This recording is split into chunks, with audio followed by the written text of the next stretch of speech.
How do you develop an educator's ability to transform their moral purpose into action?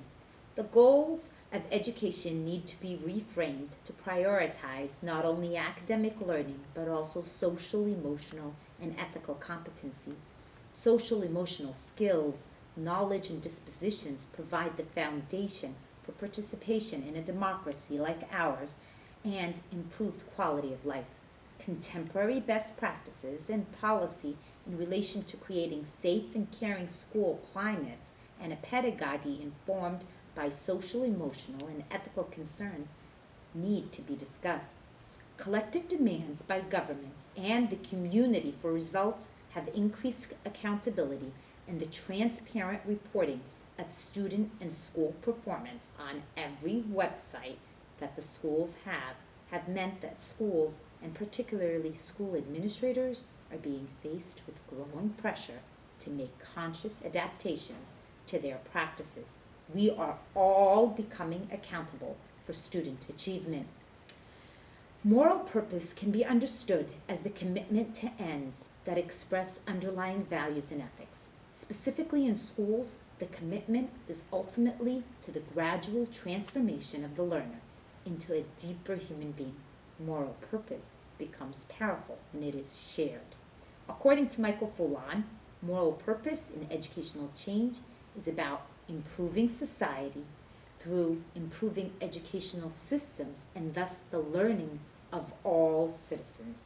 Fulan further develops this idea by explaining that this involves engaging people's moral purposes to increase understanding.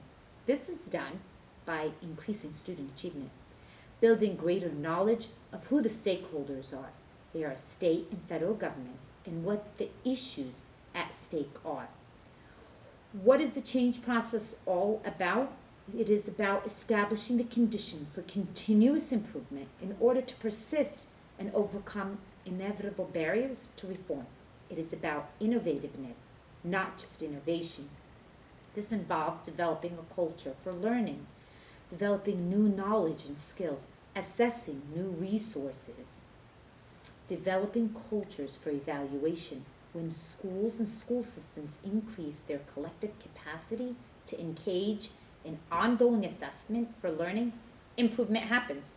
Understanding data and developing a culture of data implementation, which simply means that we learn from the data that we see and study. This only leads to change implementation so as to continuously move the school forward. Jim Collins, in his book Good to Great in 2001, explains that leadership is all about how leaders enhance others around them. The National College of School Leadership in 2006 describes shared moral purpose as a compelling idea or aspirational purpose, a shared belief that a team can achieve far more for the end users together than they can alone. Therefore, a moral purpose in education is a deeper understanding of the nature and purpose of students' lives, and it opens up possibilities for contributing to the greater good of the community and society. First, we need to create a language or a verbiage of moral action in schools. Second, we have to educate teachers to instill in students the language of morality, transformed into action. Moral action is interdisciplinary. We need to slip those values into everything we're doing in the classrooms. In English class, we can be reading or writing about Rachel Carson. In science class, we can study the hazardous effects of the pesticides she emphatically spoke up about. This is just one example of how we slip moral purpose into action in the classroom.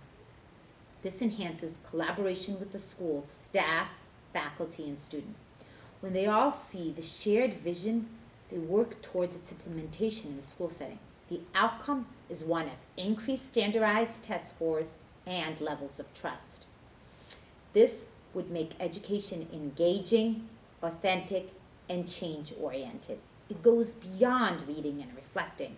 It is a deeper understanding for the long term of the school, our communities, and the global society in which we reside in.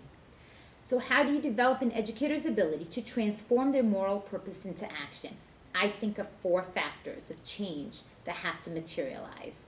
You have to consistently increase your knowledge base, work collaboratively with others who have a sense of moral purpose or create it in the school environment, implement it as an action plan, continuously seek improvement by seeking professional development. Thank you very much.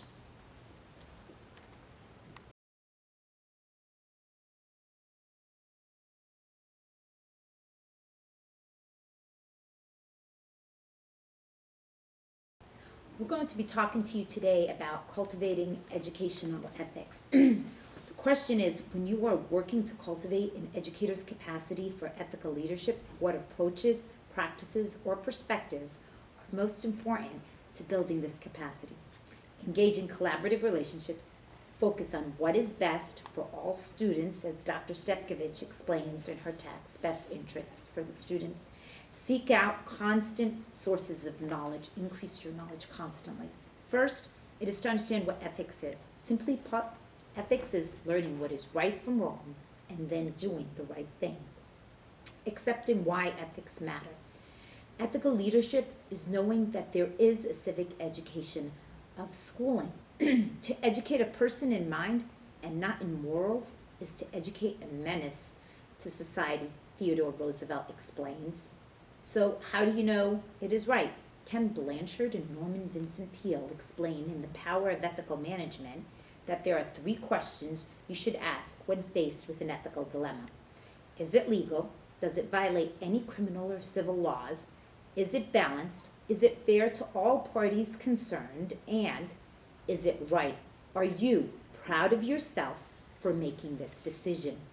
The approach to building capacity is that first, educators recognize that they are held to higher standards than other professionals. We have a code of ethics with several standards in education.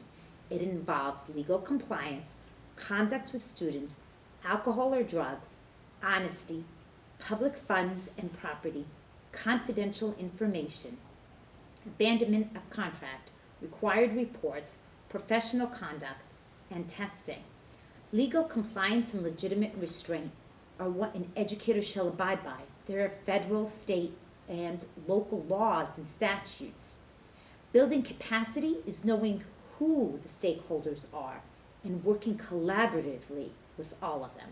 They are the school board, students, employees, community, and the parents.